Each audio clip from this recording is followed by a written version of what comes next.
diaphragm as it floats down through your body. The pebble floating through water, floating through a pond. And let this pebble float all the way down to your pelvic bowl, down into your lower dantian, and allow this pebble to land on the floor of your pelvic bowl at your perineum. Now as the pebble lands at the floor of your perineum, there's like a little sense of arriving.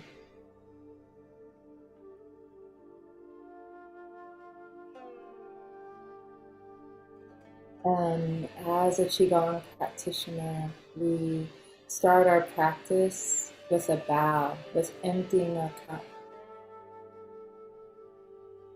But I'm going to do this slightly different today, spontaneously. At the place where that pebble is, if it feels okay to you, just go ahead and open your perineum and let all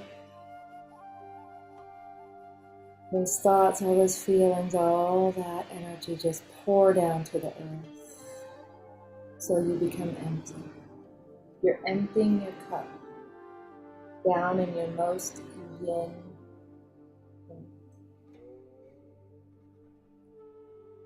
As you open at your perineum, as you open and empty your cup, this energy pours down to the earth.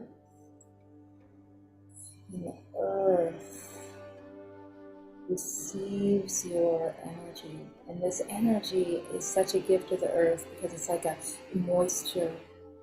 It's this wetness, it's this moisture from your body. And when the earth is moist, it's more receptive and it opens up even more. So your communication with the earth becomes amplified. So now that you feel yourself emptying out and connecting to the earth, go ahead and intend on sealing your perineum so you're not leaking energy or leaking your power. Sensing and feeling your pelvic bowl, your lower dantian as a container. In Qigong, we call this area, your hips, we call it your cauldron. This becomes your container for you to do your great work, for you to do your alchemy.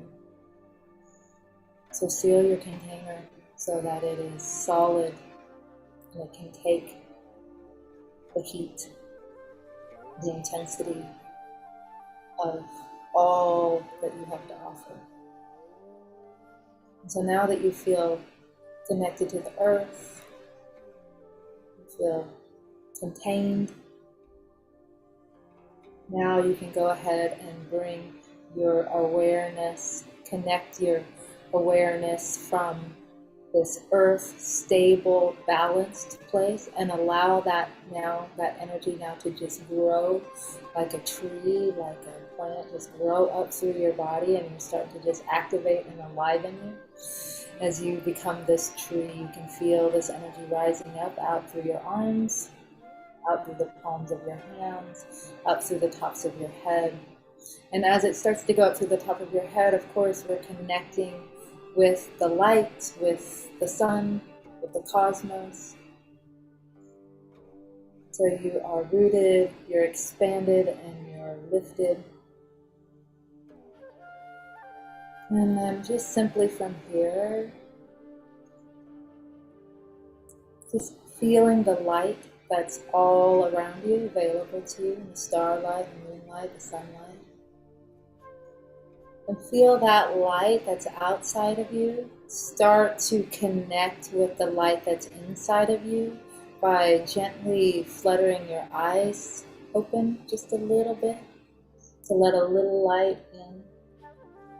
So the light inside of you is matching the light outside of you. So when your eyes, by the time you're ready to fully open your eyes, you are present, you are engaged, open and curious, connected to all your sources.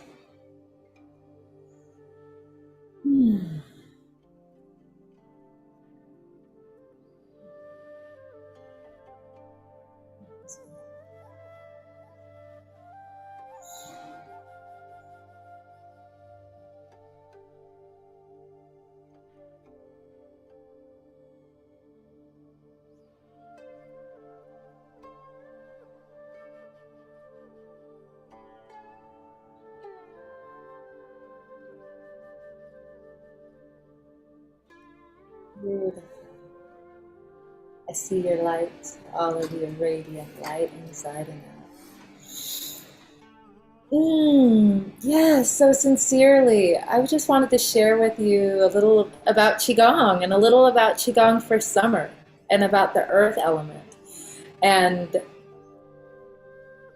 how, oh my goodness, really I would do better with questions. I didn't prepare a talk, but I had an insight today that really makes it important. This is probably really why I wanted to come on here, was because my insight. So before I get started, I wanna just get a sense. Who here practices Qigong already? Okay. So when I say Qigong, who here is like, what is that? And that would be real helpful if I kind of gave a little context. Would that be helpful?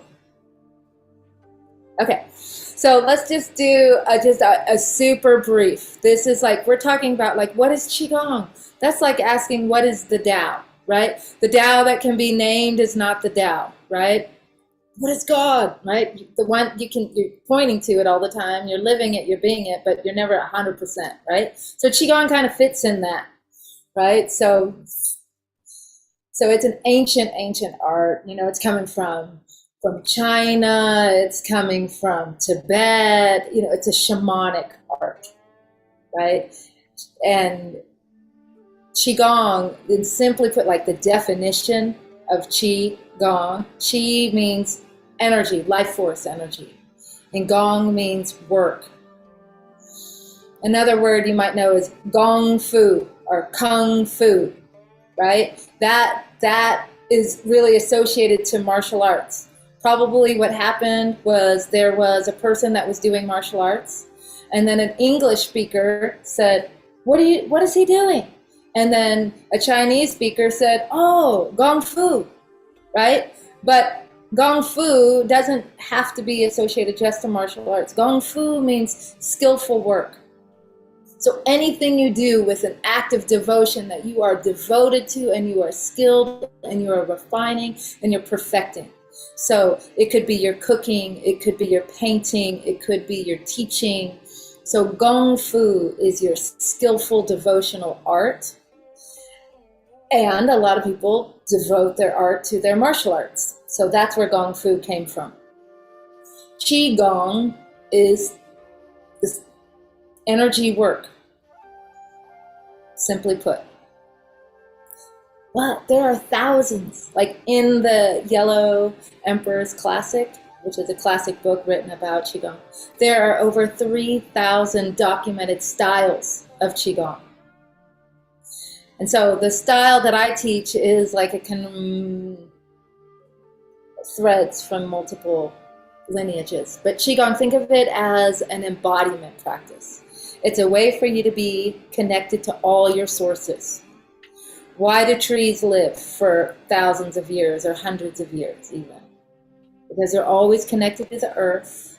They're connected to the wind and to the water and to the sun and to the rain.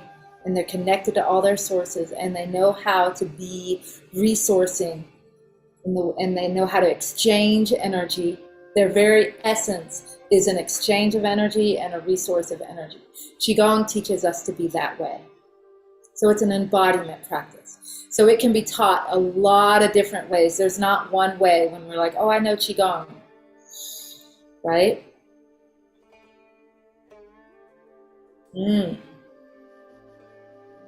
So the type of Qigong that I teach and share is, it's called all seasons Qigong. So think of it as it's following the path of the sun through nature, through the seasons. So wherever you are, whether you're at the equator, your northern hemisphere, southern hemisphere, your body wants to be in communion with your environment. And when your body's in communion with your environment, then you're more equipped to be healthy, to be connected to all your sources. So each environment has an opportunity to have a unique practice. So I'm in the northern hemisphere, I live in Arkansas, so we have very clear seasons. And so each season, your practice changes a little bit, which is really great. So we say a lot of times in Qigong, it's same, different. You want to do the same thing over and over and over and over to deepen your practice, to get to the simplicity, to get to the foundation, but you don't want to be bored with it. So the seasons change, and so you're constantly adapting to the new thing while you're holding your center. And that's what earth is. Earth is what's going to help you hold your center in the midst of all the change. Every season and every element ultimately all comes back to earth. That's why we're having this conversation today. Any questions before I go deeper? I kind of want to see which way I want to steer this conversation. Is there anything pinging you or? Yeah, it's so amazing that you bring us back to the very origin of Qigong and how the seasonal change like travels through our body, as well as like on the rhythmic dance with the earth and the heaven, and how it all come aligned together. It actually bring back to my recent study about how during different seasons, how the qi, the energy travel in through different segment of the spine, because truly a good doctor, the diagnosis will be different based on the seasonal change, because the energy moves. And yes. Beautiful, beautiful. Is there anything else? Because I kind of want to tag off on that. So another thing that's really beautiful about the all seasons Qigong, sometimes you see it written as 4 seasons Qigong, is that your body, this is what she just describes, how your body has energy pathways. So think of meridians. Think of your energy pathways as meridians. They're like rivers of energy. You see the models of the meridians, and they're all in these straight lines with these perfect little dots, and they're very linear. It's not like that. It's just like, think of rivers and streams flowing through your body just under the surface of your body. Some of these rivers and streams are just under the surface of your skin, and some of them go deeper inside your body. They're more internal, and then some come back up to the surface of the skin. But it's a very organic flowing of energy through your body, and there's distinct pathways that are associated with organs. So each season has an organ that's associated to it. So we're in the earth season. So our organ is the spleen. But the organs in general, let's just do that. So spleen is the earth, and it has the color yellow, and it's associated with your stomach. And so that means it's connected to your digestion. It's connected to your gut health. Your gut health is your other mind, right? Your gut health is your other mind. So and this is earth element. This is connecting you to your environment so you can feel stable, so you can feel grounded, feel rooted, nourished, so you can slow down and anchor in and be held. And when you're in that place, you shift out of the fight, flight, freeze, flee, right? You shift into your center. And then when you're in your center, then you can really trust your gut instincts. You can trust your instincts. And then this is earth element, instincts. That's earth element. That's your foundation to your intuition. So when you're grounded in your earth element and your gut is healthy, then you can really trust your intuition. It just comes online even more. And the earth element,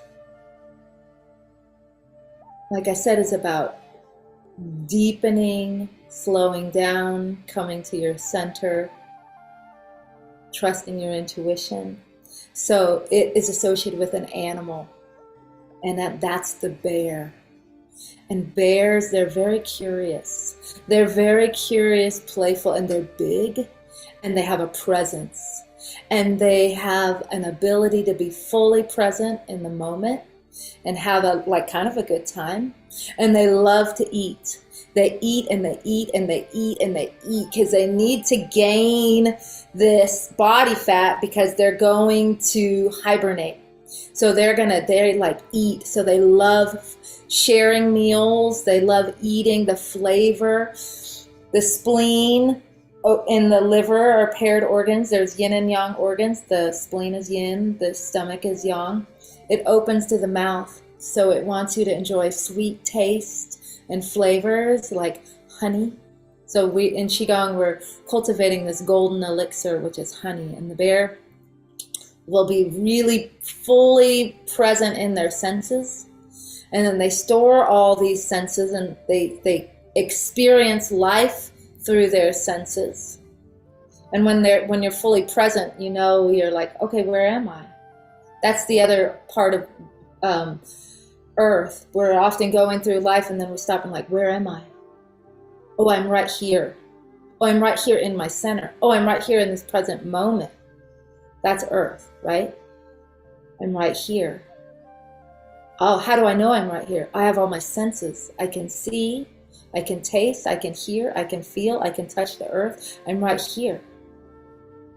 Right? So then you have these senses.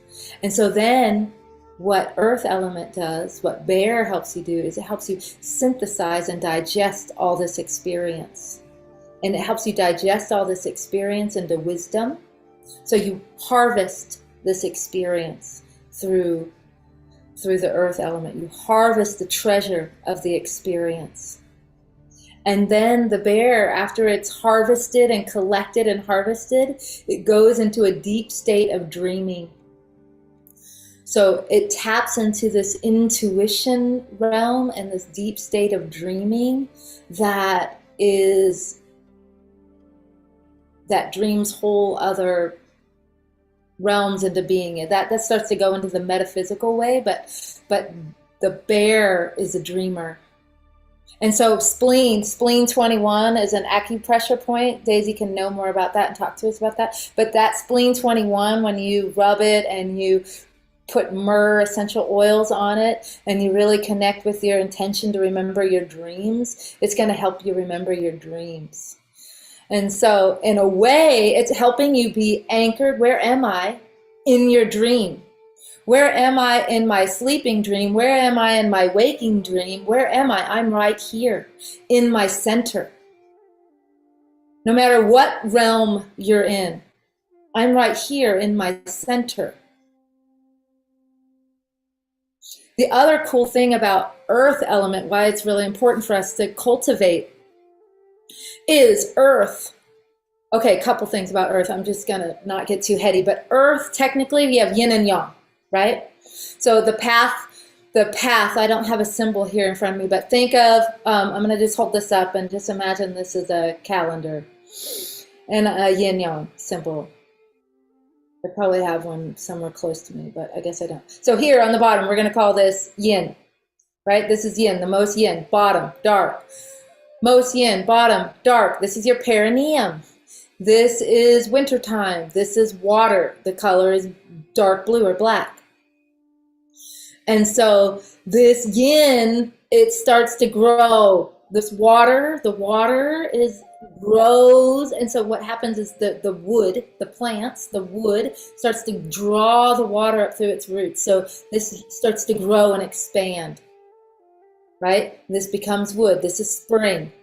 And then it expands even more. This wood expands even more because it blooms and blossoms and has flowers, and that's the sun. And you're at the extreme yang.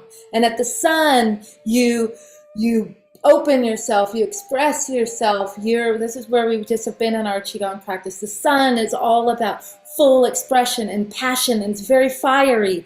It's very orgasmic, sexual, destructive, all these things, right? And this fire is going to consume a lot of you, and then this fire is going to burn down into ash, and this ash is then going to become earth. But that fire was extreme yang, where this was extreme yin. Earth is actually neutral. It's not yin or yang. It holds potentiality. The earth only produces something because the light touches it. It only produces something because the water and the light touch it. The yin and the yang are in it. And so then it produces something. But in and of itself, it's neutral. It's a field of potential, just like the quantum field. The quantum field is just a field of potentiality. The earth is a field of potentiality. It's what we put in it is what activates it. Right? So your center, when you're in your center, you're not being pulled, swayed by your emotions. You're not in your yin and yang, right? You're in your center. You're in the unification of it, balanced. That's what balance means, neutral. And so then after the ashes, we're in these seasonal changes, right? This is all about adapting to change, all about adapting to transition and transformation, all about maintaining your integrity even when you're dissolving and awakening and becoming this whole new person. You're still holding your center. And so, because it's really important in this season right here is to prepare, because we're about to go into the most yin, right? We're about to go into the fall, and we're going into the winter, and that's when things get kind of confusing and dark. People get depressed and they get sick. And so this is going to help us, this season is going to help us be stable and nourished, so that in our next season, we can have a strong immune system. We can work with our guardian Qi and have a really strong immune system, so that when we go down into the dark of the winter, we can rest even more completely. So, got a little heady there, but that's what earth element's all about, the 5 elements. And it's not really elements, it's more like phases. It's more like not one, almost when I hear the word element, it's like one fixed thing. It's fixed, right? But it's like, this is phasing. This is cyclical change that's always spiraling back to your center, back to the earth. Maria, I just want to show the audience of the Spring 21. Okay. And, yeah, in the Spring 21, we can palpate like on the side of the body is actually our bra line, where we feel like most kind of like caught in that line. And it interesting enough that actually that would be a very important point. We can massage ourselves, like bring some more self-care that help with our health, our breast. Like a lot of women has concern about the health of their breast, and so massaging that area would help nourishing our earth element, because the channel that actually running through our breast is also the earth element as the stomach channel. So yeah, when we like focusing on how we can nourish our central energy, our earth energy, it actually also tonish in our body and bringing more self-care and self-love. So sending some love to the self, just patting slightly on the side. Yeah. Well, I mean, think about your breasts are nourishment. I mean, they have a lot of other functions too. They're very beautiful, but think of earth too. Think of beauty, nourishment. They go together, and that's what that's what your breasts want more than anything, is to nourish and to be appreciated. Thank you, Maria. Thank you for sharing that. So when we're practicing Qigong, I'm not necessarily in my head thinking about all those things. It's more like when we're practicing Qigong, we're moving our bodies, and it's like poetry is what comes through more so than all these things. But we do embody what it feels like to be earth, what it feels like to be a bear, what it feels like to be nourishing, what it feels like to be centered. That's how we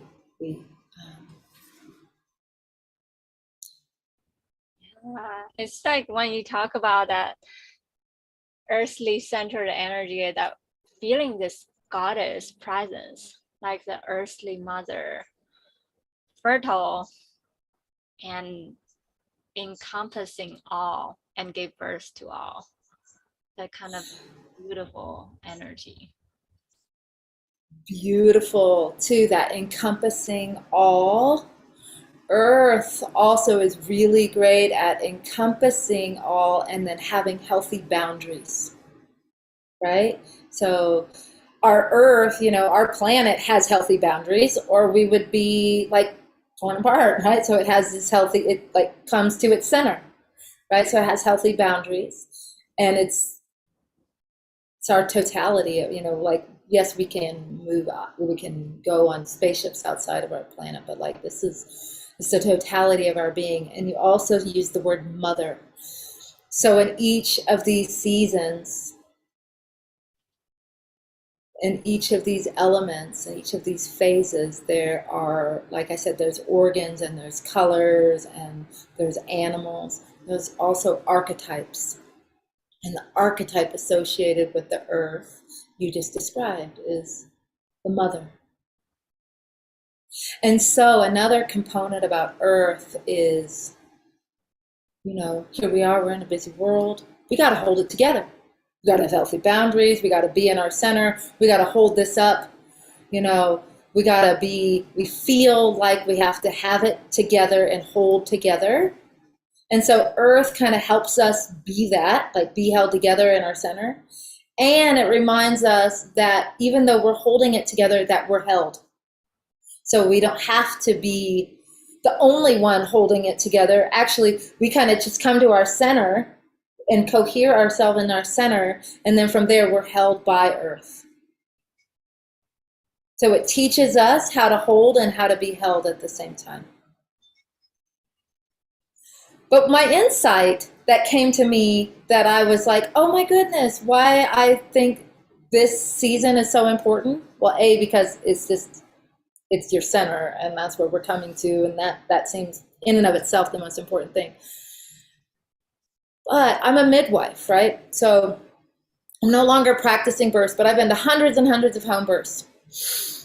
And one of the practices that really shines and thrives in home birth, more so than any other styles of birth, is the fourth stage of labor. Someone's coming in, I'm going to let them.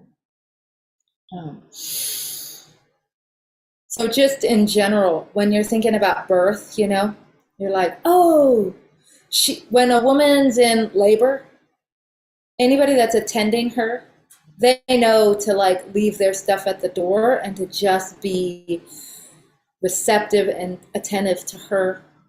And then like they're quiet and they're real respectful of her needs. And then when she pushes her baby out, all of a sudden the baby's here. I don't know. It shifts. Everybody was quiet and all zen and meditative to, oh my gosh, the baby's here. They got their phone out. They're taking pictures. They're on Instagram. They're like, oh my gosh, the baby's here. They're posting. Oh, and they're calling grandpa. They're calling everybody. And it's like, whoa, whoa, whoa, whoa, whoa, whoa. No, the placenta is still inside. The baby hasn't even nursed yet. Let's just come back down, right? And so that's my job as a midwife, to like keeping it back in this like really quiet, like the lights are still low. Certainly we're doing all the assessments we need to make sure everybody's safe and healthy. And if they are, then we let the baby, come just be skin to skin with their mom, and then let the placenta be born on its own when it's ready. And then, nourishing her with food and her teas and getting her to nurse her baby and to just rest and eat in quiet with her family. And then when she's ready, she takes an herb bath. And then we do all the final exams, and then We leave because she's already at home. She's already in her bed. And then the midwives, we come back the next day and check in on her. And then we're calling her. And then a week later, we come back to her house and we check in on her. And then 2 weeks later, we come back and check in on her at her house. And then at 6 weeks, she comes out to see us. Now, that's not the normal, that's not common in the entire world how birth is. Like, especially you give birth at the hospital. The whole time it's in bright lights and the baby's off, and then you're sent home and da da da da, and then you're going to come back 6 weeks later to have postpartum care, but you didn't have any care, right? And then you're expected to hurry up and just go back to work, and like, you're a mom, come on, you're a mom, you're a woman, you had a baby, so you'll probably figure it out. You have the instincts, figure it out, move on, go, right? And then these women are like shell shocked, right? And so yes, you do have the instincts. At the same time, after you do something so profound as giving birth, you just want to lay back on the bed and be in your nest and to be nourished and to create a relationship with your baby and to recover and regroup and restore before you go out into the world, right, with your new identity. Now, not all of us are like just giving birth, but we all just came through the Lion's Gate. We all just came through summer. We all just came through peeling away belief systems. We all just came through some radical understanding of stuff that we were doing that no longer works. We all like came face to face with our light and our shadow, our divine masculine and our divine feminine. We all just had a real intense ecstatic experience. Ecstatic is often very pleasurable, but it's also just a full experience with all the feelings, right? With all the sensations. So we just came from that. And so just think of summer, see all this red, it's fire is burning, and it could be really beautiful and sweet and sensual like a cooking fire. It could be really passionate like lightning bolt, catalytic explosion, boom. And so when you're in that experience, yes, the fire is gonna burn and you're gonna create ashes, and your essence needs a place to land. Needs a place to restore, needs a place to rest, to recover, to incubate, to come inside yourself, to integrate your experience so that you can then receive the gifts and the treasures that you just went through.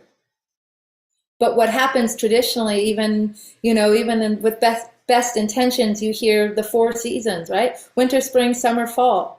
And then I'm like, oh yeah, there's late summer. And they're like, what? So you just like, it's almost like you're expected to just have this dynamic summer experience. Summer is all about lovers. So you're all this dynamic, fiery, passionate, catalytic experience, and then just move on to fall and just let it all go. You just got to let it all go right now. And you didn't really have the time to integrate and receive your treasures. Because who you're birthing, whether maybe you are birthing a physical newborn baby, but who you're birthing is yourself. You are the newborn. You're simultaneously the newborn and the mother and the father. You're all these new roles, right? And so my invitation is to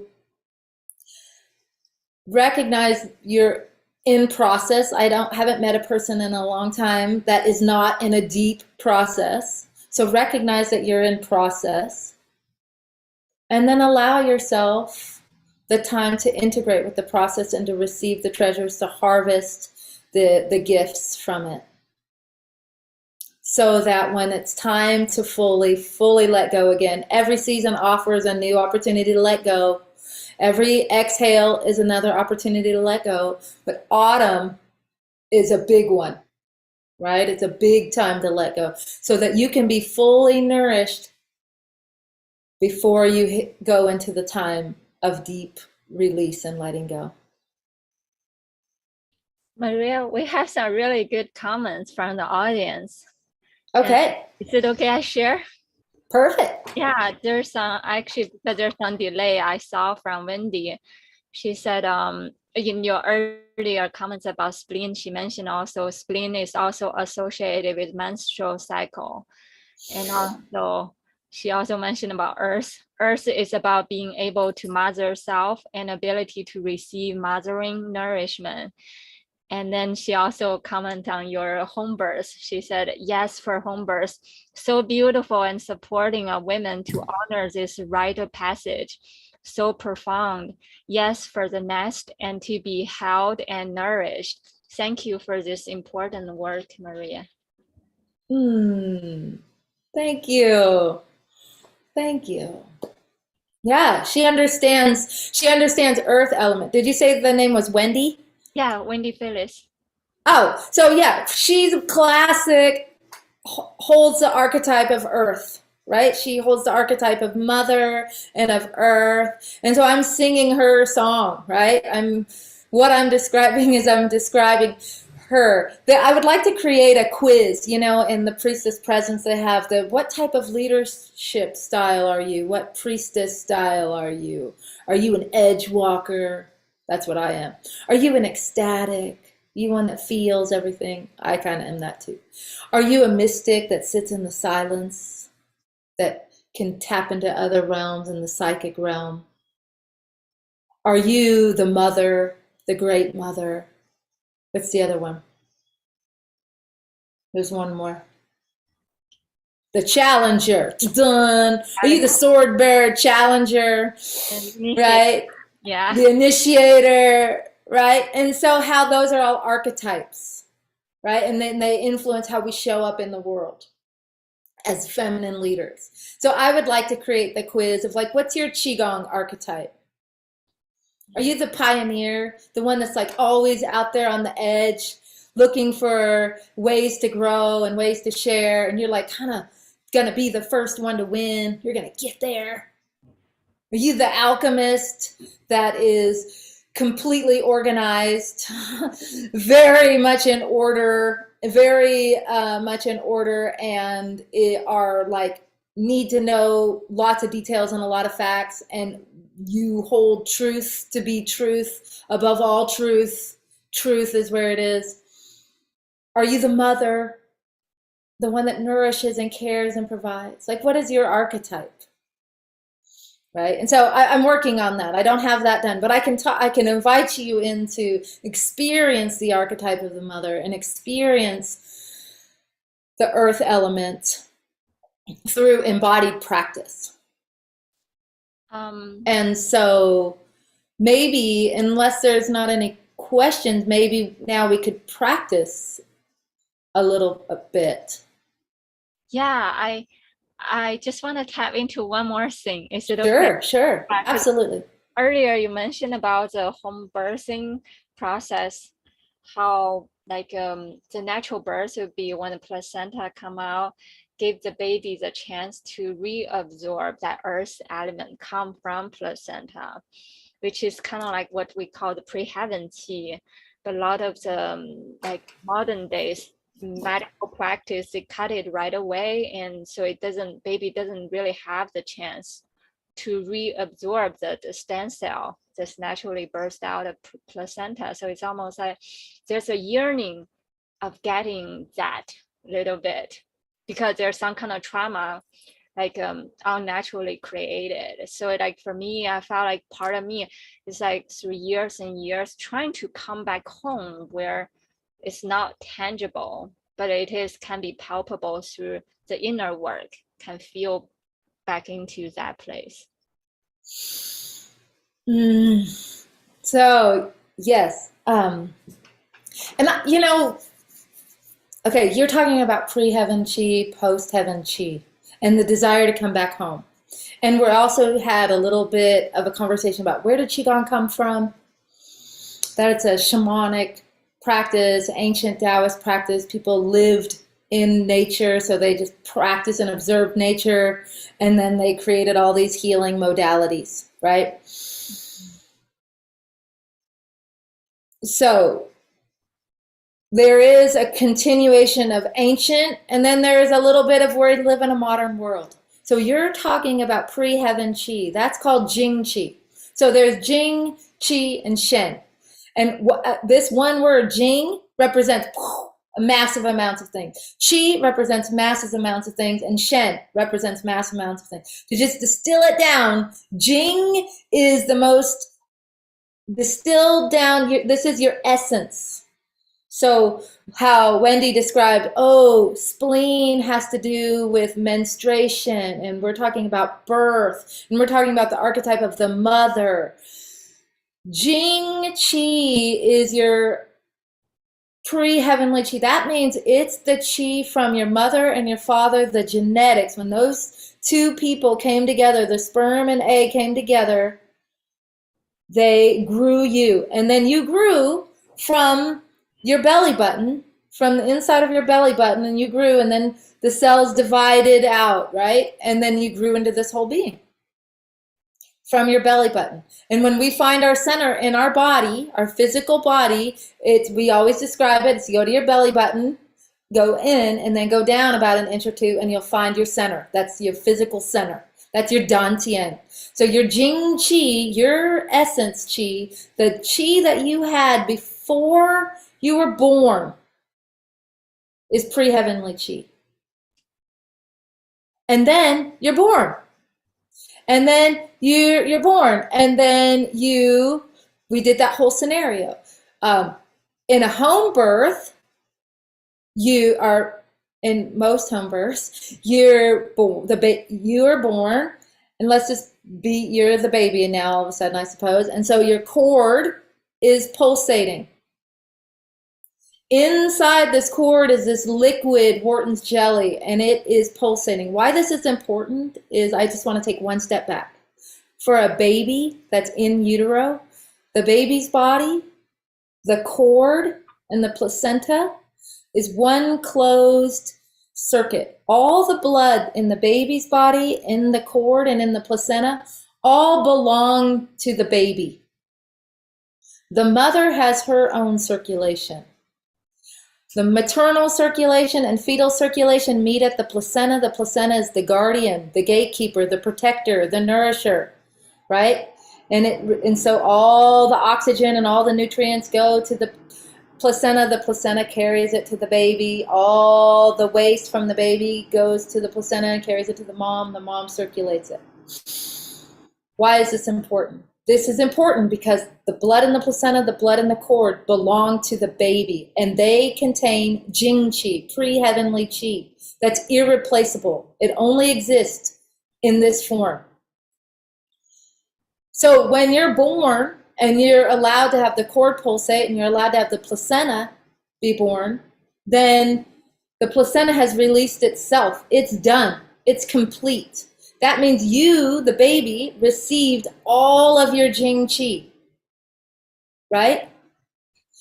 In a birth, when the moment the baby's born, it's very clear of the babies that had delayed cord clamping and the babies that had immediate cord clamping, because about a few milliliters of blood is still in the placenta. So those babies that had immediate cord clamping, they have a harder time breathing, harder time holding their temperature, harder time nursing, harder time gaining weight, all the things. You can see that they're not as thriving as the one that received all their cord blood. But this happens all the time. The baby's born, cord is clamped, placenta is actively removed. It might be looked at, and then it's put in biomedical waste. You might do some testing on it, or most of the time it's incinerated. So the ancient Taoists weren't born that way. They were born natural birth. And so all the texts say you can't go back and get any Jing Qi. They're like, this is it. You're born with it. That's all you have. But the modern world, those people that had our cords clamped and the placentas thrown away, I believe that it's possible through the nature of Qigong, which is a shamanic practice, the nature of understanding quantum realms and understanding being in a timeless realm without time and without space. You can go into these realms on a journey, and you can go back to your birth, and you can connect with your umbilical cord, and you can connect with your placenta, and in a sense be born again and receive all your Jing Qi. Now, What will happen? What will be the result? I don't know, but I'd like to lead you on that journey. I'd like to lead you on that journey and see, but I honestly don't know. But I do know newborn babies, they thrive when they receive all their cord blood. And there's a whole other beautiful conversation we could have about Jing Qi because it relates a lot to earth element in a sense of we're working with our body, we're having healthy menstruations, we're going through transitions in our lives, right? We're going not only just through seasons, winter, spring, summer, fall, but we're going from puberty to motherhood to childbearing to perimenopause to menopause, right? So we're going through all these other life transitions also. So we need our chi to be in our center, to be as radiant and healthy and nourished as possible. So it's not just how we travel through the wheel of the year, it's how we also travel through the cycles of our lives.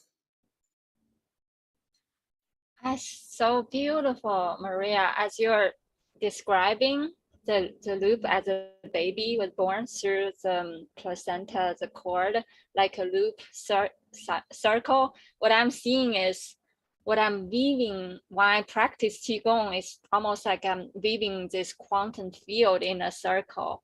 I'm just gathering whatever source Qi that I need to bring back home to tonify my body. I'm just literally seeing it. I was like, oh, that's what Qigong is about. I'm come back to this womb space that I can, that the whole universe is my womb. I'm gathering what I need. Mm-hmm. And yeah, coming back into the womb space, being held by the mother, being held by the earth. Yeah. And receiving nourishment, because when you think about it, we receive nourishment through our skin, through our breath, through our thoughts, through our spiritual experiences, through our food, right? And all of that nourishment, all that's post heavenly chi. That we have some control over, right? You can choose maybe to have an air filter in your house. You can choose to have a water filter. You can choose to eat fresh living foods versus foods that are always packaged on a truck. There's some choices. You can choose to practice Qigong. There's some choices you can make that you have control over that's going to give you access to more Qi, higher quality Qi. Because in Qigong, what are we doing? We want to get more energy. And they think of it, they talk about it a lot like money, like a bank account, right? So your Jing Qi is all the money, it was like your inheritance. And then your acquired Qi, your post-heavenly Qi, that's your bank account. So that's all the money you earn through your life because you're out there hustling and working and making decisions. That's how you're earning money. But so we have control over that. So Qigong practice is currency. We're literally tapping into the currency of energy, the current. We're tapping into lots of different currents of energy and then we're going to cycle this energy through our body, right? And then we're going to store it. So we're going to generate it, we're going to cycle it, and we're going to store it. That's essentially the foundation of the practice. Now, what it looks like, it's through physical body movement or through meditation. All of a sudden, I kind of want to tell this story about Jing Qi just really quick, maybe to help you understand the importance of it. Yes, go ahead, please. Okay, so I grew up needing to build a fire. Like I grew up out in Northern California, we needed to build a fire. And so you learn really early on that it's easier to keep a fire going than to build a fire. So there is this type of wood, it's like pitch, like you see it on the pine trees and cedar trees. Pine trees really has this sap in it, and this tree sap is pitch, right? That's a great fire starter. It's golden elixir. It's a golden elixir from a tree that is super sticky, incredibly potent, and a little bit of that, it can be a fire starter. So you're born with this amount of fire starter. Now your genetics and your constitution, That's really different. Each one of us is really different. Some people are born with just really strong genetics. They just don't get sick. They're rock solid. And there's other people that are born a little weaker, right? There's no doubt about it. Not everybody can win the Olympics, right? It's not like, well, just think about winning the Olympics. I mean, those people that win the Olympics, not everybody can be LeBron James. I mean, his physical structure, he is geared to be an all-star athlete.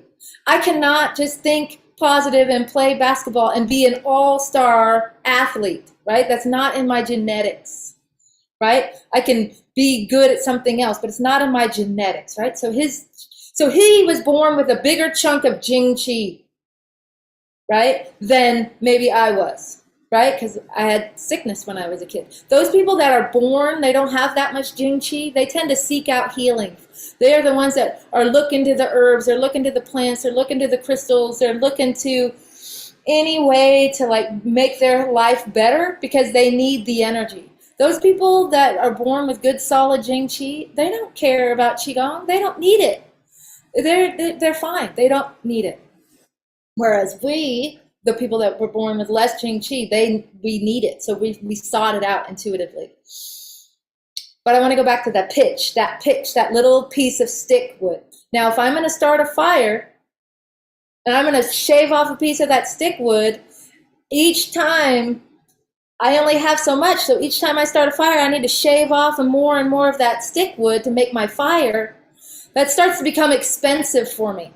Versus shaving off a little bit of that sap wood, making my fire, and then going and using my acquired Qi, going out and collecting firewood, going out and eating well, going out and gathering resources in my environment, then I can keep the fire going and I can conserve this Jing Qi over here until I absolutely need it. But if I live my life kind of burning the candle at both ends, and I'm just constantly in a stress mode, and I'm constantly in a depleted mode, and I'm constantly in a place of lack, and I'm sick, then I'm just shaving off my sap wood all the time. And once you shave that off, then you're done. At least that's the Taoist perspective. Once you use that up, you're gone. So you don't want to use that up. You want to use this acquired Qi.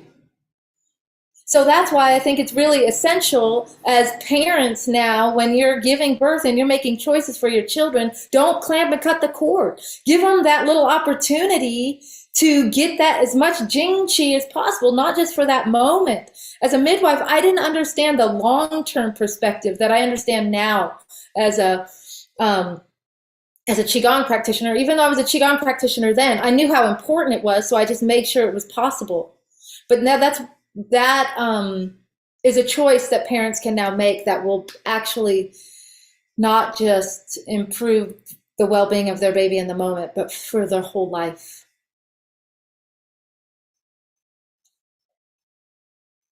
That's so beautiful, Maria. Can I bring some more of the audience? Sure. Yeah. Wendy has a lot of comments. She said she feel like it's like criminal, the medical approach to birth. It is such a powerful portal, and yes, the stem cells and the blood cord cutting too soon. And she also said, let me see, yeah, for you sister, bring this into the world. Good for you. And Qigong is so profound and simple, love.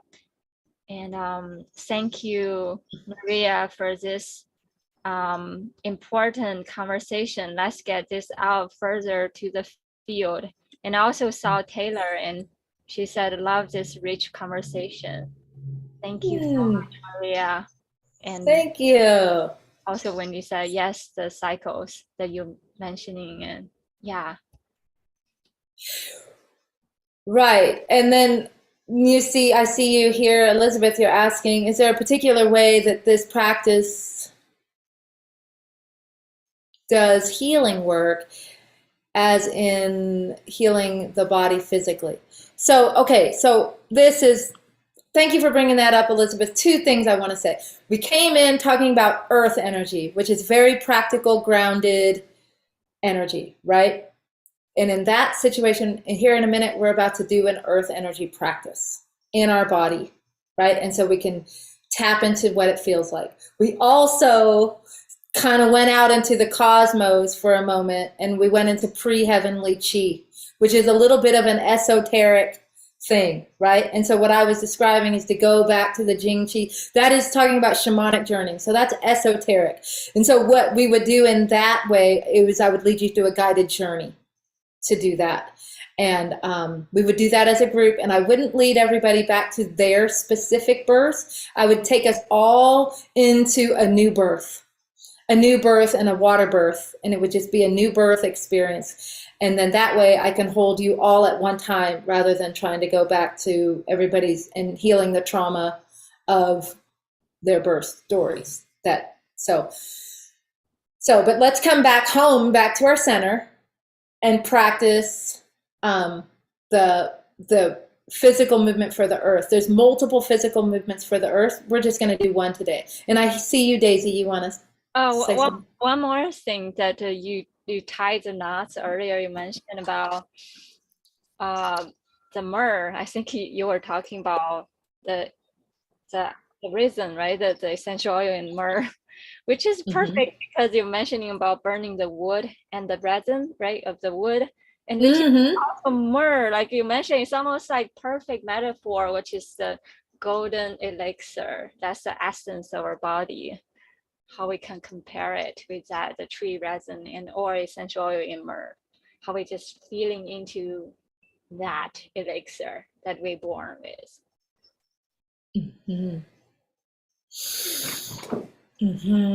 And I wasn't planning, I'm not going to do the golden elixir movement, but in our Qigong for late summer session, we are going to do a movement that really harmonizes your three treasures, because we're going into our body to excavate the treasures. So we're going to go into our physical body, into our wombs. We're going to go into our hearts. We're going to go into our minds, and we're going to start to excavate the wisdom, excavate the love, excavate the treasures in our bodies. And so there's a beautiful movement. It's called Bear Eats Honey. And so we'll do that in our session. The movement that we're going to do here soon is called Pebble in the Pond, because we're all here on a sacred journey, right?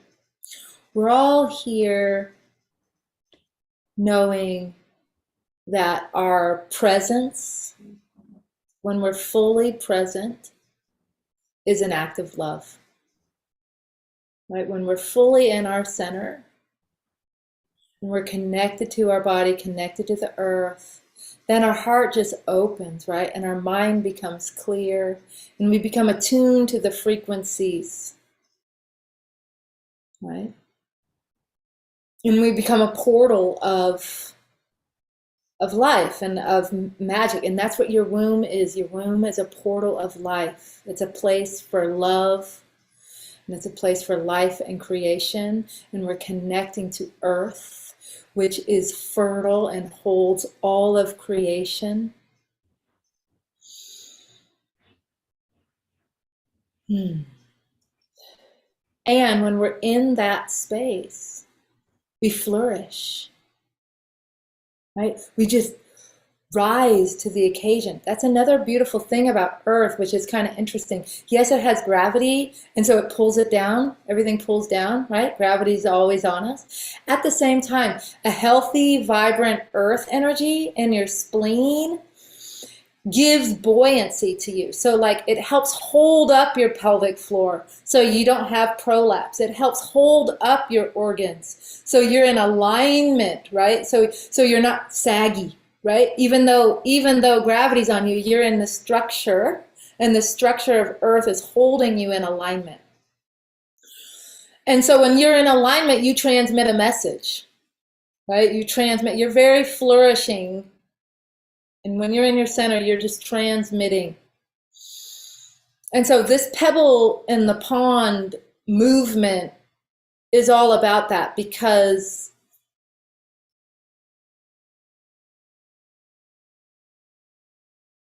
it wasn't that long ago, we really felt, as just generally speaking, that it was better and easier and safer for us to hide and to kind of be small and to totally just blend in, right? And there's this phrase that we've heard, I know I've heard, is don't make any waves, don't make any ripples, like just do your best to not make a wave, right? I definitely heard that. But the practice that we're about to go into is the realization that every thought, every action that we do is sending waves through the universe, right? So the invitation is to be in your center, so that when you send your waves, they're out concentric circles, they're resonant waves. They're waves that sound like this.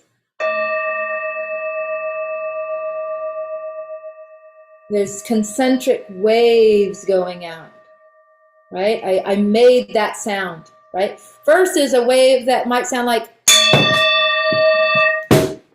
right? That's out of center. I clanked it. I used the same tool, the same thing, but I just kind of clanked it. But I wasn't in presence, right? And so the sound is really different. The waves that go out are really different based on intention and based on your center. So this practice, the simple practice we're about to do, is Pebble in the Pond, is reminding you it's safe to make waves. You're encouraged to make waves. And then also, Earth reminds you that it's all going to come right back, because you're receptive. Just like Earth, you're going to receive the result of those waves. And when you're grounded in your center, you have a sense of stability and confidence and nourishment. You're in alignment, so you're inspired and curious and open, that when you receive back what you put out into the world, it nourishes you. So it nourishes you to put it out, and it nourishes you to receive it back. So that's the intention of this practice that we're about to share. And then in the 5 weeks when we go together, we're going to be bringing in a lot more movements that will anchor you into not only just Earth, but all the 5 elements, because Earth is the space in between all the 5 elements. And then when we have all the 5 elements in harmony, remember, if you were here in the beginning, you know that Earth is neutral, right? And so we need to have harmonizing of all these 5 elements, of all these yin and yangs, and all these different ingredients and their fullness of their radiance of their capacity. Then we can create and grow something really beautiful. So that's where we're going in the 5 weeks.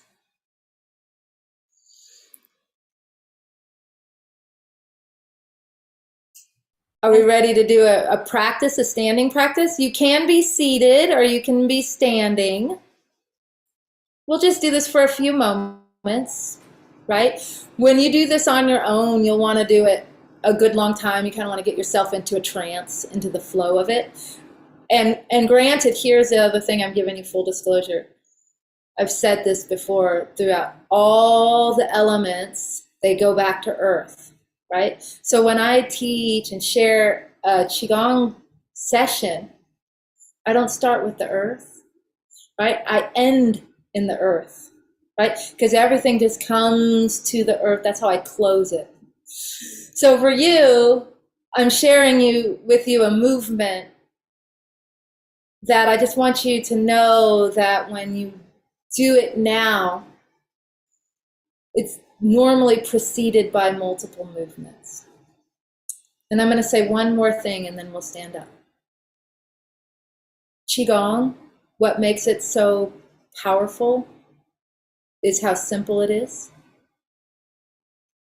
And also think of Qigong as a formula. It's a formula, it's a recipe that's repeatable. again and again and again.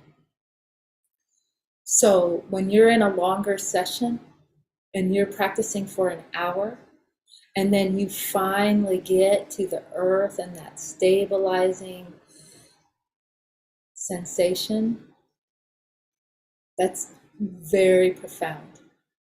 And so what we're doing is I'm going to share with you this moment, and I trust that it'll also be very beautiful. Just know that it is a piece of a formula. It's a component of a full big picture.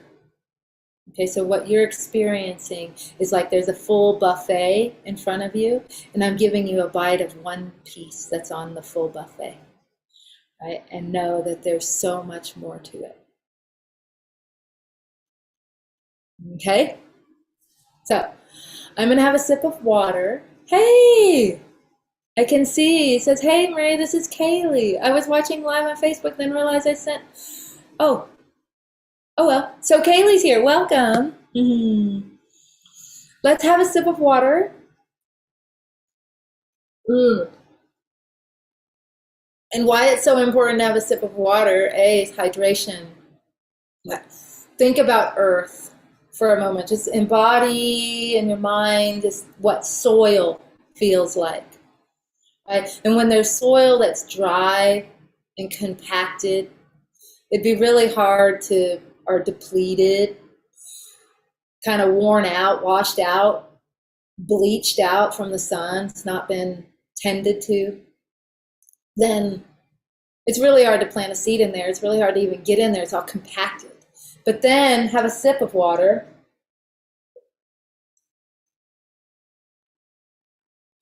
And then imagine moist soil, right? Moist soil, maybe with moss on top. There's sunny and then shady. And in that moist soil, when you open up that moist soil, it's alive. There's like microbiomes and microbes and life. And there's life on top of the soil and life growing in the soil, right? Because it's nourished and it's hydrated. And so our bodies are soil. And the other piece is early in, we talked about your gut health and how the spleen is all about your gut and your center and your gut. And so when your gut is healthy, it's also filled with microbiomes and life, right? And so I'm just pointing us back to hydration. Plus, we're about to do Pebble in the Pond. So we're going to be standing in water as earth. So I invite you to find your feet. It's going to give me just a second to get set up. If you're going to sit down, you can. Just adjust yourself, feel your feet on the floor. So, we're going to spend a few minutes doing this. So I'm going to drop in. And when I drop in, what I mean by that is I'm going to bring my awareness here to myself and see how I'm letting my hands float down. Slowly letting my hands float down.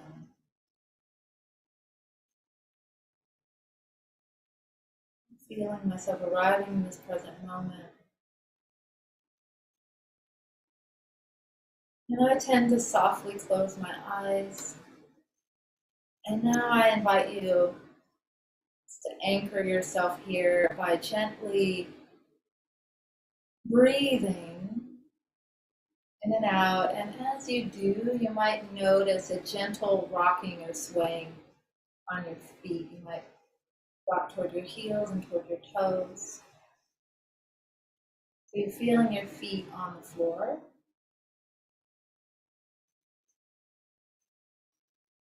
And so now with your imagination, imagine that you have roots flowing through your feet. And they're going through the floor and into the earth. And you can sense and feel the earth is opening up. And we could go really deep into the earth. But just set your intention that your roots go in and then start to branch out in all directions. This is another component that we'll do in our journey, in our session, in our 5-week journey, is we'll connect more with the earth, with our ancestors, with our lineage, with the life force under the earth, and more with the core and heart of the earth. For now, just reach in, feeling your roots expand, start to branch out in all directions.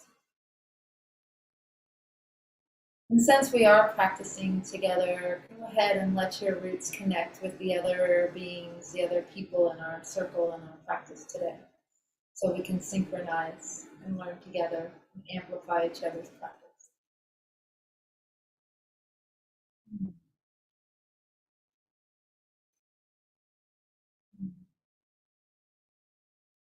And now in the earth there is water, deep in the earth, springs and wells, and allow your roots to connect to find the water.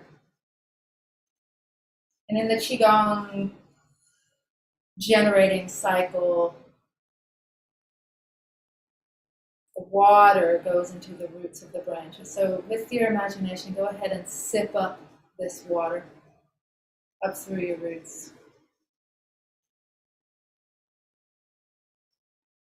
And just go ahead, and we're gonna just move fairly quickly. We're just gonna sip this water up, all the way up through the insides of your legs, all the way up into your pelvic bowl, and let it pour into your pelvic bowl like water.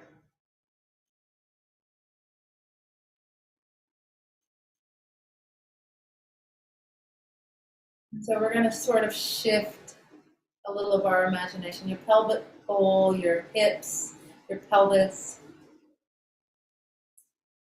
I referred to it earlier as a cauldron. It's a space. And in Qigong terms, they call it a cauldron. Oftentimes, they call this water that's in your pelvis like this. They describe it like water, mountain lake, a clear mountain lake. And so your body is becoming the earth. Your body is becoming like the mountains. It's holding the water. See, in Qigong, you're constantly shifting your elements because all the elements are present at all the times. And so from here, we're just going to sip this water up through our spines, up through our bodies, up through the fronts of our bodies, up through our breast. Again, in our next session, we'll spend time in the nourishment of our bodies and of our breast, and then you're going to let this water pour down through your shoulders, down through your elbows, your wrists, your palms, your fingers. Feeling yourself branch out, feeling yourself start to be activated, feeling this energy awakening in your body. And then one more breath as you sip this water up through the earth, up through your entire body, up now through your head, activating your brilliant wisdom, spirit, mind, opening gently at the top of your head, your blooming of awareness, your awakening, aware corona. And from there, sending your energy up through your room, out into the cosmic field, up to your soul star. And you'll feel how that energy just reaches down to you and picks you right up. Okay, so now you are connected to all your sources. And we're going to practice the form pebble in the pond. So keeping yourself connected to all your sources. Now I invite you to go back to the beginning. Maybe if you were here, maybe you weren't here, but go ahead and imagine yourself. You are the pebble, right? So imagine calling yourself into coherent form up into the top of your head. And we're going to let this pebble float down through water, down through your central channel, down, all the way down, and landing at the base of your perineum, at the base of the river. And as that pebble drops down to the surface of the water, it sends ripples out across the water. And so that's the poetry. Let's practice this form with the structure. So bringing your hands to your dantian. This area of your body is called your dantian. You're going to breathe in and out. Let's do that 2 more times. Nice inhale. Bringing your awareness down into your belly. This is your earth center. 1 more. Inhaling. Expanding your belly. And then exhaling. Shrinking your belly. Okay, now we're going to start the practice. With your next inhale, float your hands out as if they're floating across water. I'm bending down and bending forward and floating my hands forward. And then as I exhale, I turn my hands toward me. And I stand up and I draw my hands back to my dantian. See how simple this is? Now let's flow with it. So inhale out.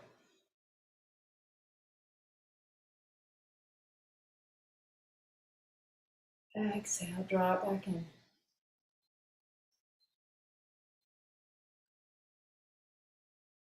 Again, out. Your hands are floating across the water. Turning your hands, drawing this energy back to your belly, back to your dantian as you rise up.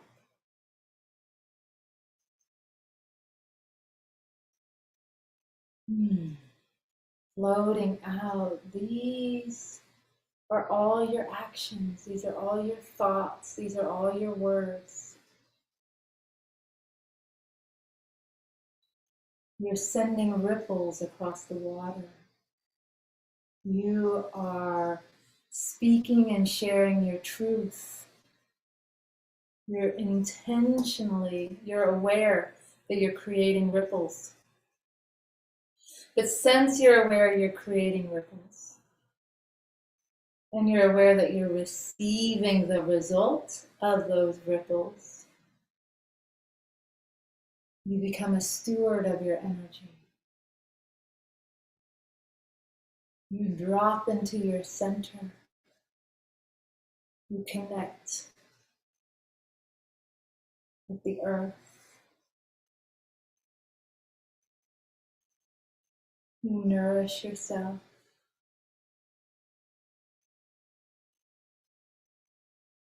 And as you do, your ripples send ripples of nourishment. And then you receive nourishment back. So the more you practice and deepen your self-care and self-love practice, the more love just radiates out from you. And the more love just simply returns. And even though your hands are floating out in front of you, like you see it here, imagine your hands are floating out from behind you and from beside you. You're sending ripples in all directions. And from all directions, you're receiving nourishment.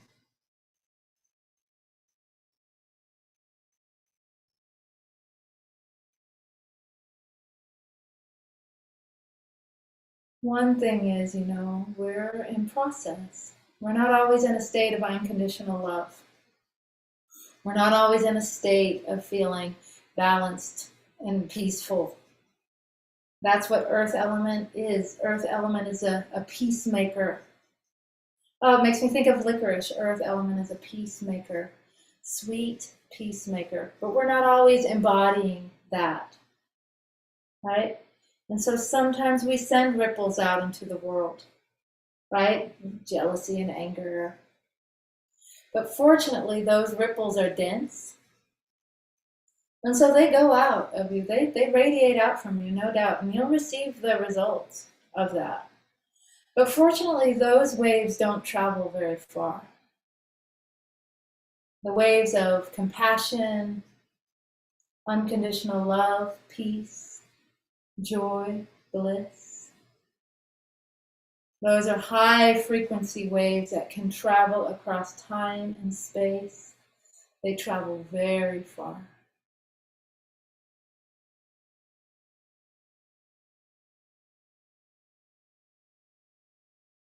So I ask you, as you're sending your ripples out into the world, as you're finding your center,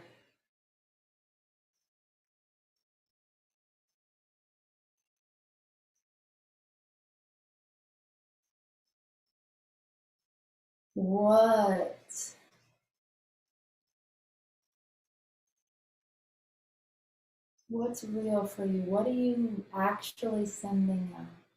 How do you know? This is a better question. How do you know you're in your center?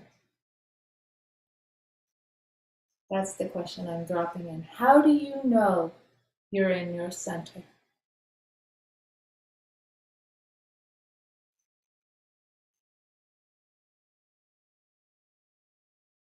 And I'm going to be silent and I'm going to let the form teach you.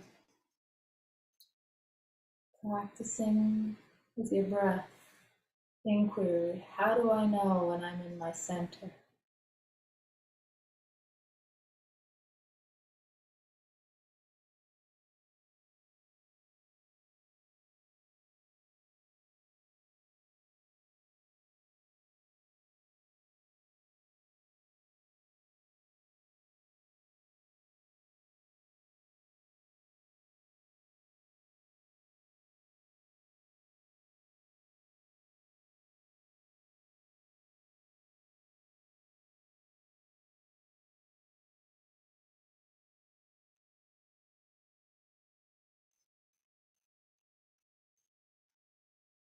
How I know that I'm in my center is the way that I feel inside is also being reflected outside of me. So when I say, "Oh, I'm good," and then everybody around me is angry and they're yelling at me, inside I think I'm in my center, and they're all not in their center. Right? So what the picture on the outside doesn't match the one on the inside. It's usually a good indication that I'm not actually in my center. Because I'm going to receive the result of what I put out.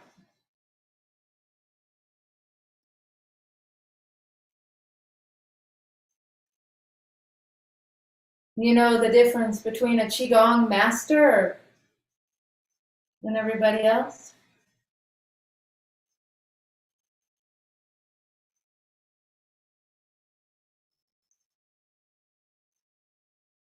Qigong masters lose their center. They feel every emotion that you feel. They're angry, they're frustrated, they're longing for something that they don't have. They're blamed, they do stuff, they wobble.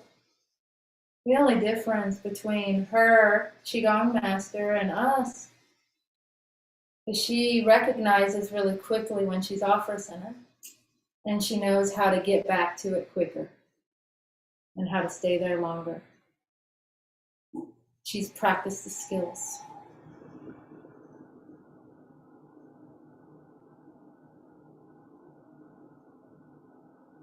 So let's start to slow this down.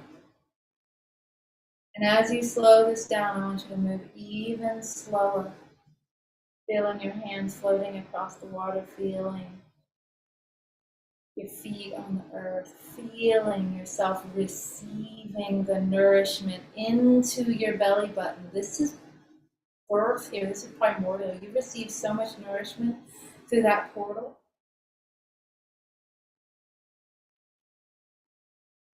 Feel yourself start to integrate with this practice. So you're starting to come to completion.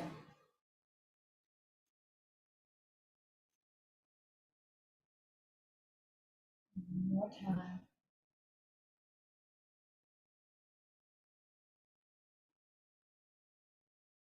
And this final time, as you draw this energy into your dantian, feeling like you're about to come to completion, we're going to do a standing posture for a moment, an earth power posture. So feeling your feet exactly right where they are, just go ahead and lift your hands and then rest them.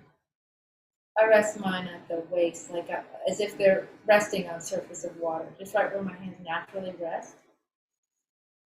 Except for I'm not on the surface of water. It's just they land right here. The imagination I want you to imagine is that your hands, the palms of your hands, have magnets. Both palms. And you're connecting with and sensing and feeling the earth beneath you. You can feel the density. You can feel how the earth could pull you in. You can feel how the earth is holding you up. Okay? But just kind of feel like if you could feel the earth kind of pull you in, you could sag, but be supported by the earth. And now, I want you to imagine, activate your magnets, and I want you to pull up. I want you to magnet as if there were filings on the floor, and you have powerful magnets, and your hands activate, and the filings of the earth pull up to your hands. You're magnetizing the earth up into your hands. And it's not going to just stay in your hands. It's going to travel into your dantian.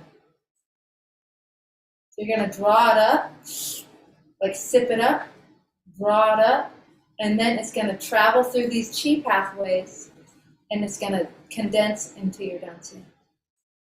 It's going to go where it wants to go. It hung like it's similar down here. So it's going to draw earth energy, and it's going to connect it to more earth energy inside your dantian.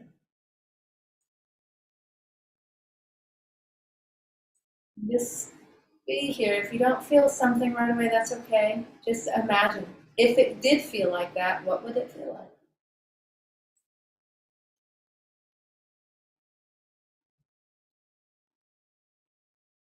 So when I inhale is when I draw it in. And then when I exhale is when I deposit it into my dantian.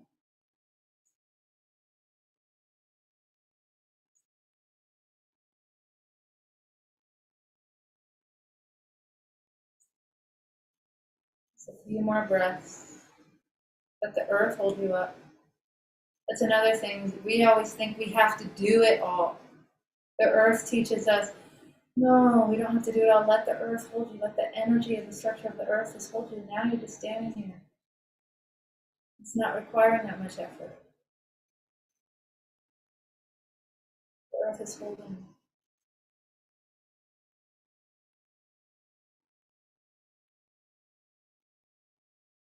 One more breath, receiving the nourishment of earth into your dantian.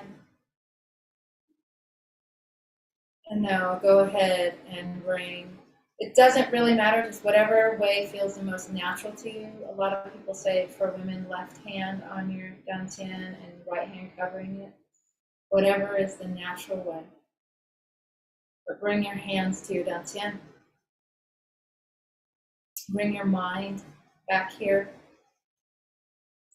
thanking the earth element for supporting us today and every day, nourishing us. Thank you for this practice and this conversation. So we were nourished by it. And then so it's the acknowledgement of that gratitude is a way to harvest the treasure. Finding something about this practice that you receive, that you are grateful for, that helps you anchor in your skill to receive. To find the treasure in the experience and to receive it and acknowledge it.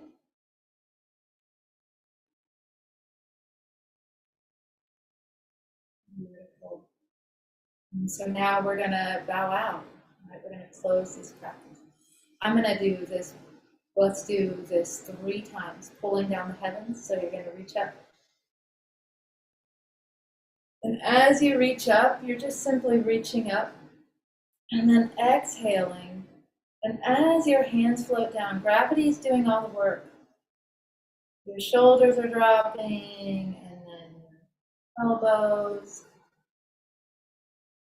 and then your wrists, and your eventually, now your hands and your arm. And this is a real integrating, completing, smoothing out movement. One more time. And you're integrating all of what we talked about, all the insights that you had, all the questions, integrating the physical practice through your energetic body, through your physical body, through your emotional body. And you're smoothing everything down, and it feels like you are coming to completion. And anything that's undone or it needs to just be kind of cleaned up, just let that go down through your feet down into the earth. The earth wants it. And then we'll do one more. And this is a more completing. And just let this, imagine, even though your hands are down in front of you, just imagine your hands are floating down beside you and at the back of you, smoothing you all out. And all the debris, all the residue that's still in your body, let that float down all the way down into the earth. And everything above your hands is now clear.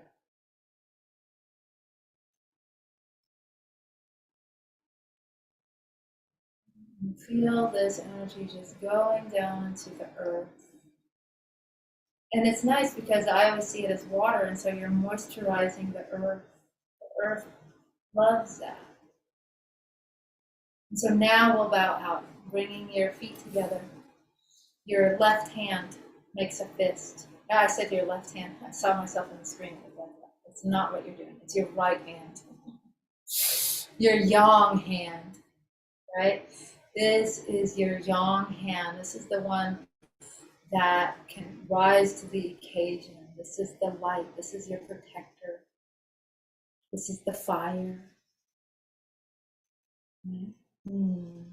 This is the masculine. And now we bring our yin hand over it, and it covers it. It receives. The yin hand receives the yang hand. It envelopes it. It yields to it. This is water. This is yin. This is softness. And so bring this to your heart. Your heart can hold the paradox. It can hold the opposites. Your heart is capable of loving. And so from here, we bow forward. And we put our hands out into the circle. And we're bowing to each other. We're bowing to the practice. We're bowing to the element of earth, to our spleens, to all these lessons. We're bowing to Jing Qi and placentas, right? We're bowing to all these things that have been opened up and have nourished us. To each one of us in the circle, we're bowing to. And we're bowing to our teachers, to our teachers' teachers, and the teacher within. And then when you're ready, you're going to go ahead and draw in, inhale, receive all that humility and all that gratitude, receive it back into your heart. And then what you're going to do is your hands are going to lower and you're going to step back out. And like I always just open myself, like I'm in full radiance now. So you step into your full radiance, full wingspan, into your full presence here. Take up space, make ripples. Be your authentic self. The earth needs you. We need you. And so being in that fullness and that grounded, stable presentness, and carry this with you through the rest of your day and the rest of your practice. Thank you.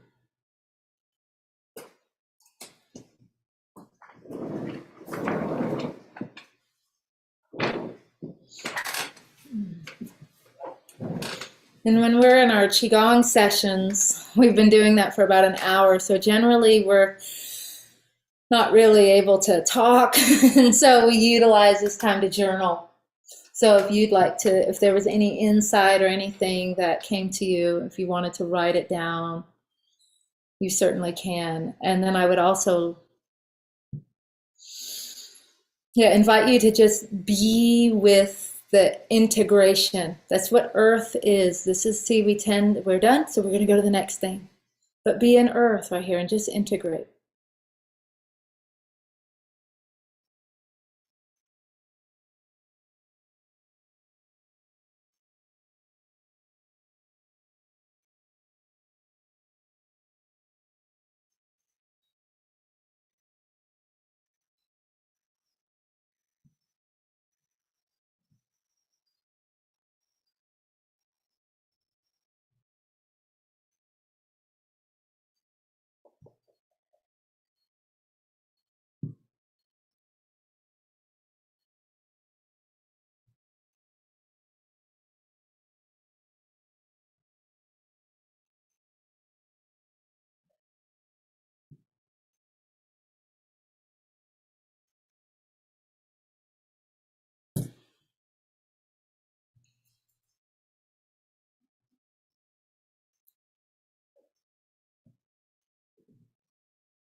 If anybody would like to share what their experience was like, being in the flow, what they received from that, I would love to receive you. Maria, this is very powerful. When you like feel like you told us to imagine what's that, the metal, I forgot the word that you use. It's like imagine our hand is a magnet, all the metal, right, on the earth just coming up. It's almost feel like the earth's electromagnetic field. That's how it works, and nourishing our body. Like the earth's energy just coming up, give rise of our spirit, give rise of our energy force. We're just calling that in and feeling that deeper in our body. Calling that in. Yeah, exactly. And feeling it deeper in our body. Yeah, when we say you're magnetic, it's true. It's not just oh, you're pretty, you're magnetic. It's like you really are electromagnetizing energy to your body and into your body for you to work with it as an ingredient. And that's why they talk about Qigong as an alchemical practice. I mentioned shamanic practice because I talked about animals, but an alchemical practice is like you're calling in the ingredients that you need and you're working with them on purpose to create something, right? So to an alchemist, which is a metal element, they're very organized and life doesn't just happen to them. They're not winging it. Right? They are winging it, but at the same time, because they're way open to discovery of what happens. What happens when I do this and when I do that? But they're in their mind, their hands are magnets and they're aware that they're drawing it in. Right? They're consciously aware of it. Yeah, it's like consciously conjuring up my life force, whatever not me, just have to move so that my own life comes through. Mm-hmm. Mm-hmm. Yeah. Mm. Well, one thing that came to me that, you know how you know, and then you remember, but then you forget, and then you're like, oh, yeah. One thing that Wendy mentioned was how the spleen meridian and spleen chi is really important to the menstruation, the menstrual cycle, right? And then how we did the massage for our dream points and how, like, in our menstruation, we're really connected to our dreams. And so I was kind of for the first time in a new way bringing the spleen earth energy, spleen meridian into menstruation and dreaming. Like that's what, I was always connecting them from a different point of connection, my dreams and my menstruation. But now I have another point of connection. They,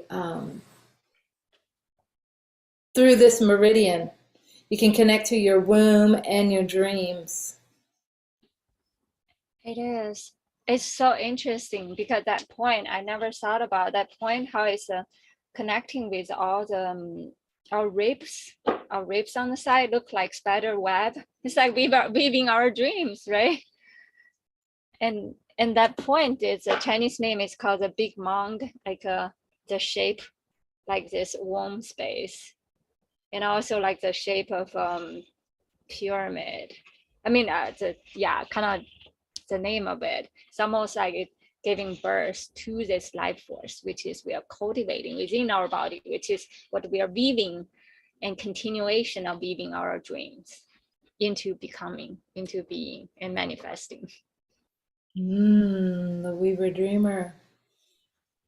Which a lot of women have a bunch of fibroids in their wombs. And so I have fibroids, but I've said fibroids, but I was imagining endometriosis, which is all these fibers that are kind of tangled up.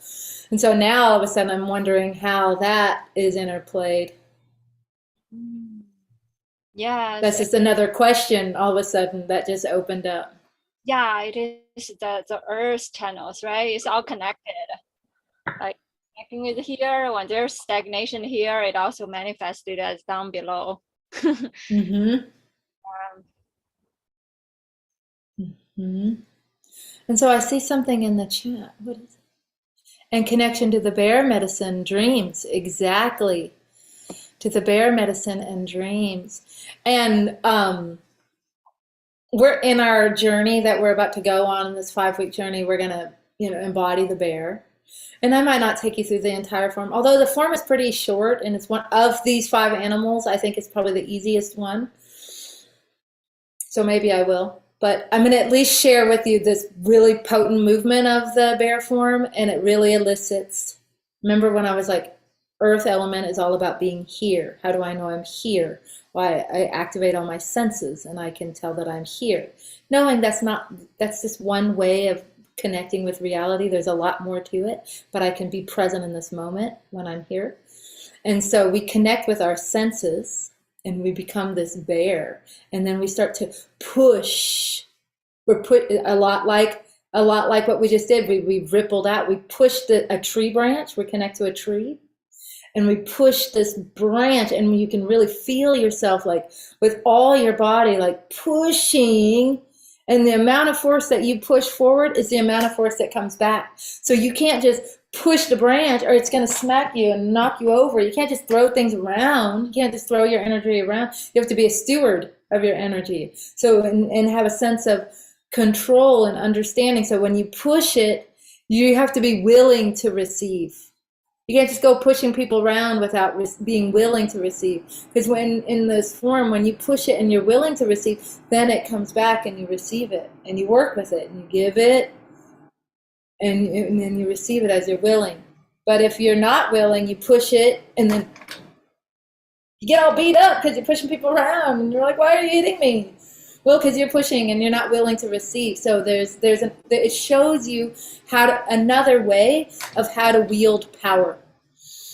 And we just wielded a lot of power in the summer when we did fire and water, right? We wielded a whole lot of power, right? That was a different sensation. So we're a similar premise, how to wield power, to be steward of responsible power.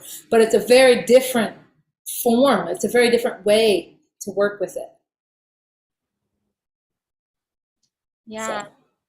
There's like I got this sense that whatever we send out to the earth, when it come back, it nourishing us. It's like how indigenous people, when they dance and give their thanks and gratitude to the earth through dancing movement, and they receive back of the harvesting and the nourishment from the earth.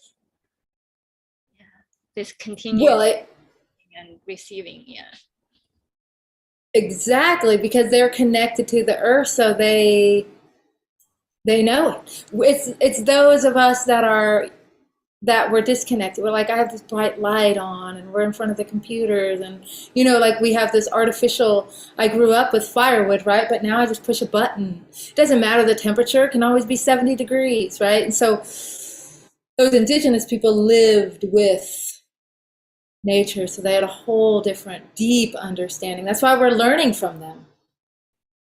That's why we suppress them and cut them off from their source and hid them and put them away and separated them from their family, because they're powerful. We had to, we meaning patriarchy, had to control them because they were so powerful, because they were connected to all their sources. That's why Qigong was always a secret. All the stuff some of these things we talked about, Jing Qi and all that stuff, that public, normal people did not get to have access to that information because it made them powerful. So we have to be stewards of this power and practice. So hence Qigong is energy work. It means you dedicate and you practice it and you show up again and again and again and again and again and again. Yeah, harvesting the inner power, nurture, and be the steward of that inner power. And while, yes, those beautiful Taoists have nice temples, they do have very nice temples, but they don't have all these same sort of cathedrals and things. So they didn't spend their time building these super fancy cathedrals. They spent their time on their inner sanctuary. So they built temples and cathedrals just inside themselves. Right, and then I see one more, and it's getting close to 8, so we should probably be ready to Okay, so learning from our ancestors is powerful. Also, embracing their practices helps keep them alive as well. Exactly, we're lineage bearers, right? And so, thank you for that. It is so powerful connecting with our ancestors. And that's a relationship. So, Earth is mothering, and it's about building relationship and connectivity to all things. So, relationship to ourselves, to our ancestors, to the earth, relationship. Presence and being centered. After summer Qigong and being in fire and on fire, yeah. I love the idea of how you have previously mentioned that fire from the heart can heat up the hearth of a home and bring connection. And that same fire can catch an entire home, mind, body, and spirit on fire if it's not balanced. And how starting a fire from scratch, it's hard, but maintaining it takes skill and patience. So I love the idea of late summer Qigong, integrating home within, hearth and home and earth. Yeah, so you all understand you all understand it. Yes, thank you. Mm, thank you. Mm,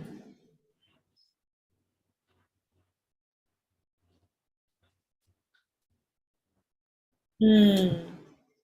So, in our final sessions, our final few minutes, are there any questions? Oh, you know what I'm going to do? I did not even prepare. Do you mind if I put the link to the Qigong Yes, yes, please, there? I'm please. going to do that. And then I will also just spend just a few moments with the invitation to invite you if you'd like to join. And I'll put it in here in just a second, but I will just give you an outline of what it is. Not so much of all the content, because a lot of the content we've talked about, but what it is you can choose to be on Monday evening or Tuesday morning. It's a 5-week experience. Either way, it's essentially the same practice. It's just with different people, and so slightly different flavors come out, right? Because it's this alive experience. But essentially, it's the same. Um, and what makes this different than a Qigong class per se, rather than a session, is that when we come in, we light our candles, we oftentimes anoint ourselves, and we drop in and we set an intention. From that intention, I weave your intention into the practice. Then we go into the practice. In the practice, I have you empty your cup and really call in your ancestors and your guides and your guardians, so it becomes ceremonial. It's a ceremonial experience in that way. And then we go into the physical practice. And then after the practice, one thing what I want to say is when we set our intentions and light our candle, I'm not recording. So we're just kind of not recorded. So it's a little bit more freeing. And then when it's time to start the practice, I press record. And so when you get the replay, you're only going to get the replay of the practice, but not everybody talking. It really opens people up. They feel more free to talk when they're not being recorded. So then after the practice is complete, I stop the recording, we journal for a few moments, and then we debrief. We harvest the treasures from the experience. So I would expect to be on there for a full 2 hours for the beginning and the introduction and the practice. The practice itself is usually right at 1 hour, but there's this buffer and there's a sisterhood. So what you're stepping into for this next 5 weeks is your own devotion to your own practice. And your presence really matters. So the other women are going to be in there in community with you. And I see that Daisy just posted it on there. So wonderful. So thank you. And then what's your question? I would love to know more about this practice. What would you recommend I start with? Well, Elizabeth, I would invite you to join us. Depends on what you're wanting. I would invite you to join us because it's 5 weeks. right? It's 5 weeks. It's like you get a sense of what earth element's like, knowing that I'm one teacher of thousands. There are many, many different styles. After this, after this 5 week session, I'm going to actually kind of switch it up a little bit. So this is not exactly, but I'm kind of just telling you where I'm going.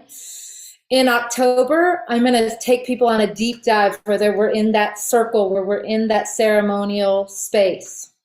And that'll be the yin, that'll be in the night, and it'll be in a ceremonial space with the sisterhood, with a group of people.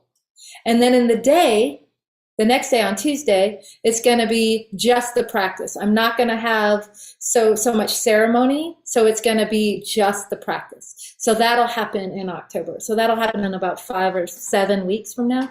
But for right now, what I'm offering like next Monday and Tuesday is this, what she just posted in the chat.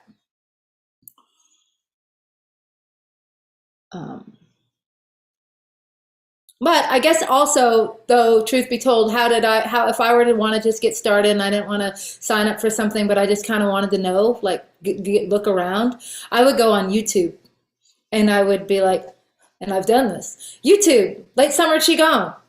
And then I would see who shows up and I'd practice their thing.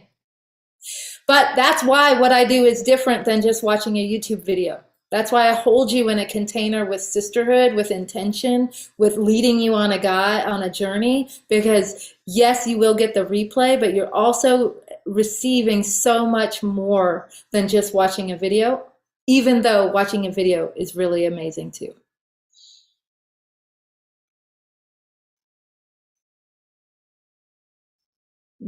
Okay. Thank you. So we're at the top of the hour.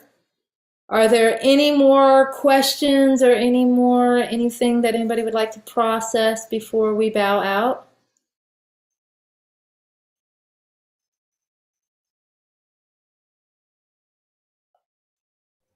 Oh, Maria, you want me to pull a card?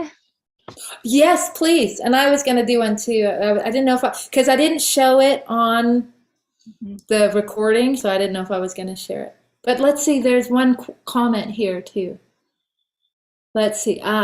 Monday night is such a vibe. Yeah.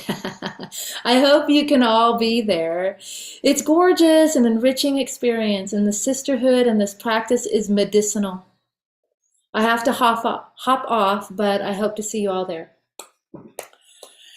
And definitely she's right. Monday night is a great high vibe. And the other thing, all of it, what she said is like, ring it in. I just want to underscore this practice is medicinal. It's pure medicine. And the difference between this medicine and other medicines, it's medicine that you make. It's infused with your own life force energy. So it is unique to you. It's irreplaceable. It's unable to be replicated versus a lot of other medicine that's mass produced for everyone. So if you would like to draw a card, I want to draw a closing card too. So we're going to drop in with the arc.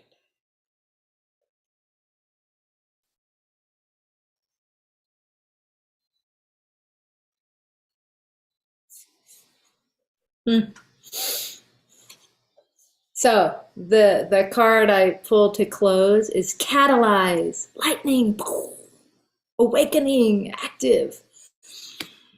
And this is the tool of lightning.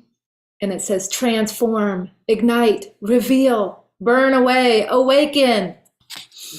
And that's just, see all this red behind me? This is where we've just been.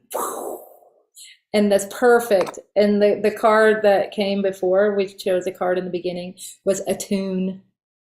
And this is the wise woman's staff. The wise woman, she's very simple. Qigong is definitely a wise woman practice. She's simple. Holds her neutrality. She doesn't get swept away by emotions very often. Yet she's so loving. And a wise woman is a medicine woman, right? And Qigong, this practice is medicine, right? And so wise woman, sacred tool. So we received two tools here. The staff of alignment. This tool says attune, resonate, and transmit. And this tool will, this transmission will activate you. Yeah.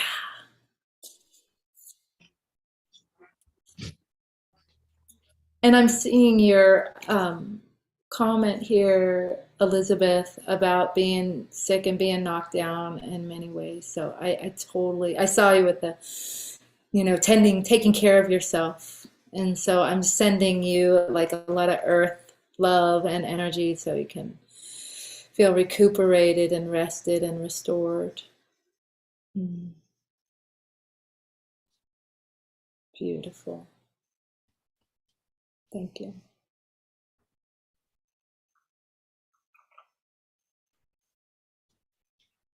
So the two cards that I draw earlier, this is a message from Akashic record. This is how it looked like.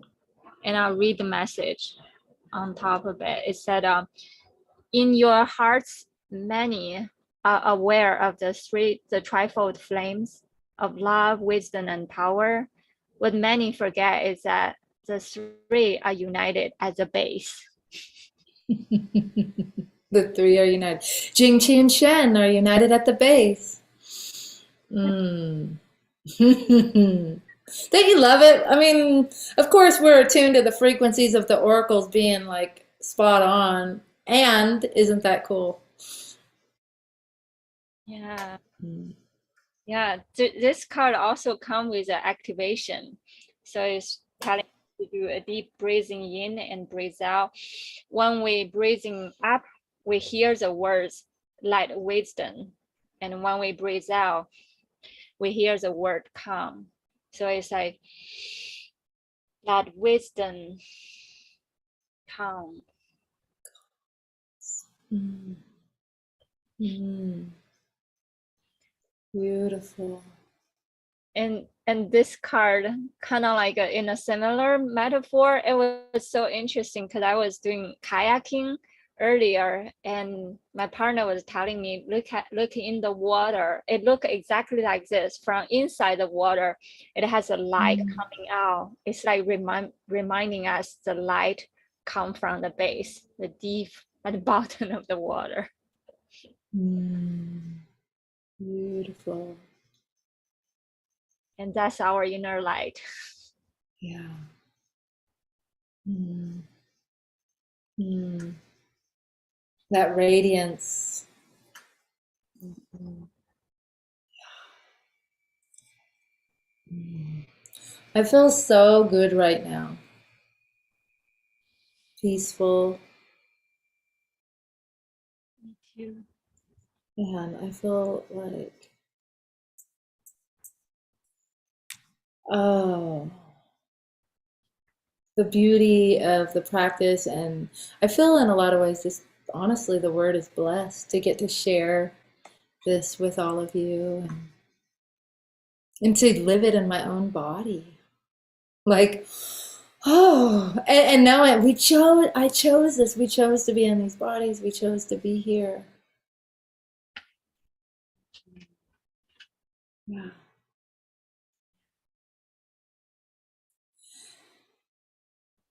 So, in a few weeks, maybe we'll do another one and we'll do a little bit more heads up so we can, invite more people. And that's when we'll open up the new options for the drop-in class where you can drop in, try it out, just it's not so deep dive. And then those that are wanting to go deeper in and just go for the long, go for the full spiral, then that'll open up too. And then today was an invitation to join for Earth, and then, yeah, and to introduce you to Qigong and to connect and create a relationship. And then we'll just go from there. Hmm. Well, thank you. Are we complete? Did we get all the comments? Yes, yes, we are. Okay, perfect. Well, I just want to make sure I didn't leave somebody because I don't see Facebook or see other comments. So Another comment is from Claudia. She says, "Thank you so much for sharing all of this beautiful information." beautiful. Thank you. Thank you. Thank you so much. Okay. So, well, good night, my loves, or good afternoon, depending on where you are. And I look forward to practicing with you soon. Yes. See Bye you. bye. Bye, Maria. Bye, Elizabeth.